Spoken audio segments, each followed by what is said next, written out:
नमस्कार, न्यूज़ 18 के digital platform पर आपका बहुत स्वागत है। मैं हूं आपके साथ अंशिका पाठक। अलास्का में हाल ही में बहुत बड़ी मुलाकात हुई है। इस मुलाकात के बाद कई सारी बातें जो है अब धीरे धीरे सामने आ रही हैं। अब मुलाकात किसकी हुई, किस बात को लेकर हुई, क्या बातें हुई हैं, ये सब कुछ हम आपको इस वीडियो में बताएंगे।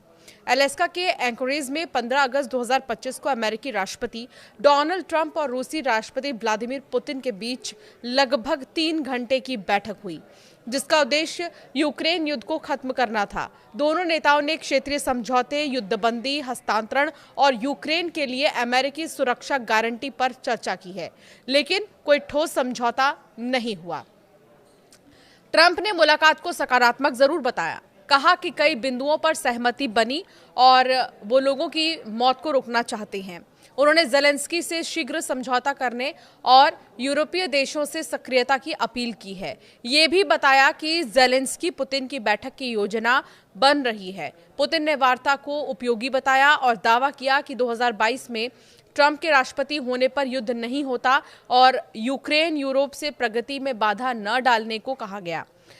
क्रेमलिन ने मुलाकात को बेहद सकारात्मक करार दिया है, जबकि पूर्व नाटो राजदूत डगलस ल्यूट ने कहा है कि ट्रंप को कुछ हासिल नहीं हुआ। पुतिन ने वैश्विक छवि मजबूत की है। ट्रंप ने बाइडेन पर युद्ध रोकने में नाकामी का आरोप लगाया और हिलेरी क्लिंटन के नोबेल पुरस्कार वाले बयान की सराहना की है।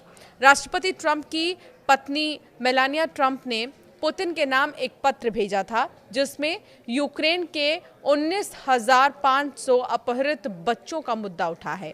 ट्रंप ने इसे पुतिन को सौंप दिया। इसके बारे में भी आपको विस्तार से बताएंगे। डोनाल्ड ट्रंप ने यूक्रेन के राष्ट्रपति व्लादिमीर ज़ेलेंस्की और नेटो नेताओं को बताया कि रूसी राष्ट्रपति व्लादिमीर पुतिन अस्थायी युद्ध विराम के बजाय यूक्रेन युद्ध को खत्म करने के लिए एक व्यापक शांति समझौते की प्राथमिकता देते हैं।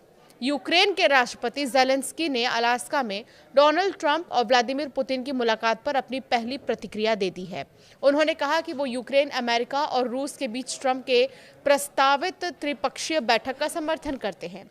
ज़ेलेंस्की ने बताया कि वो सोमवार को वॉशिंगटन डीसी में ट्रंप से मिलेंगे ताकि युद्ध को खत्म करने और शांति स्थापित करने के सभी विवरणों पर चर्चा की जा सके। उन्होंने ये भी उल्लेख किया कि अमेरिका की ओर से यूक्रेन की सुरक्षा गारंटी में भागीदारी के सकारात्मक संकेत मिले हैं, जो यूक्रेन के लिए बहुत ही महत्वपूर्ण है। तो कुल मिलाकर ये बैठक कितनी ज़्यादा अहम होने वाली थी, ये बैठक आखिर क्यों हो रही थी, ये तो आपको पता चल गया। लेकिन अब इंतज़ार है कि इस बैठक का कुछ तो मतलब निकले, यानी कि युद्ध को लेकर कुछ तो बात जो अमेरिकी राष्ट्रपति और पुतिन के बीच में हुई है उसका असर नजर आए। इस इंतज़ार में हर कोई है। अमेरिका के अलास्का में अमेरिकी राष्ट्रपति डोनाल्ड ट्रंप और रूसी राष्ट्रपति पुतिन के बीच मीटिंग तो हो गई। पूरी दुनिया की नज़र इस हाई प्रोफाइल मीटिंग पर थी। इस दौरान एक दिल को छू देने वाली खबर सामने आई। न्यूज़ एजेंसी रॉयटर्स की रिपोर्ट के मुताबिक राष्ट्रपति ट्रंप के साथ उनकी पत्नी मेलानिया ट्रंप नहीं थी, लेकिन फिर भी वो पुतिन से कुछ कहना चाहती थी। इसीलिए अमेरिका की प्रथम महिला मेलानिया ने एक चिट्ठी लिखकर ट्रंप को सौंप दी थी। ट्रंप ने पुतिन के साथ मीटिंग के दौरान अपनी जेब से ये चिट्ठी निकालकर व्यक्तिगत रूप से उन्हें सौंपी है। इस पत्र में उन्होंने यूक्रेन और रूस के बच्चों को लेकर चिंता जताई है। व्हाइट हाउस के अधिकारियों के मुताबिक स्लोवेनियाई मूल की मेलानिया इस यात्रा में शामिल नहीं थी, लेकिन उन्होंने यूक्रेन और रूस के बच्चों की स्थिति को लेकर अपनी चिंता लिखित रूप में पुतिन तक पहुंचाई है। पत्र में क्या लिखा था इसके बारे में अधिकारियों ने नहीं बताया, लेकिन पुष्टि की कि इसमें खासतौर पर यूक्रेन युद्ध के दौरान बच्चों के अपहरण का मुद्दा उठाया गया है। ये वही संवेदनशील विषय है जिसे लेकर यूक्रेन लंबे समय से अंतर्राष्ट्रीय मंचों पर आवाज उठा रहा है। रूस पर यूक्रेन का बड़ा आरोप है। यूक्रेन का ये कहना है कि रूस ने अब तक हजारों बच्चों का अपहरण कर जबरन अपने कब्जे में ले लिया है और उन्हें या तो रूस भेज दिया गया है या फिर कब्जे वाले इलाकों में रखा गया है। यूक्रेन सरकार ने इसे अंतर्राष्ट्रीय कानून के मुताबिक जनसंहार करार दिया है। संयुक्त राष्ट्र मानवाधिकार कार्यालय ने भी अपनी रिपोर्ट में कहा है कि 2022 में शुरू हुए रूस के पूर्ण पैमाने पर हमले के बाद लाखों यूक्रेनी बच्चे पीड़ा और अधिकारों के उल्लंघन का सामना कर चुके हैं।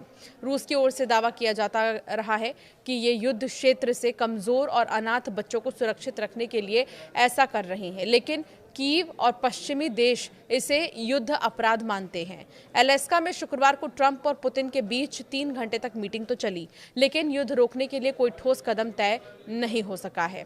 भले ही ट्रंप ये कह रहे हैं कि ये मीटिंग जो है बहुत ही पॉजिटिव रही है, लेकिन असर इसका कब दिखाई देगा, इसका इंतजार अब भी है।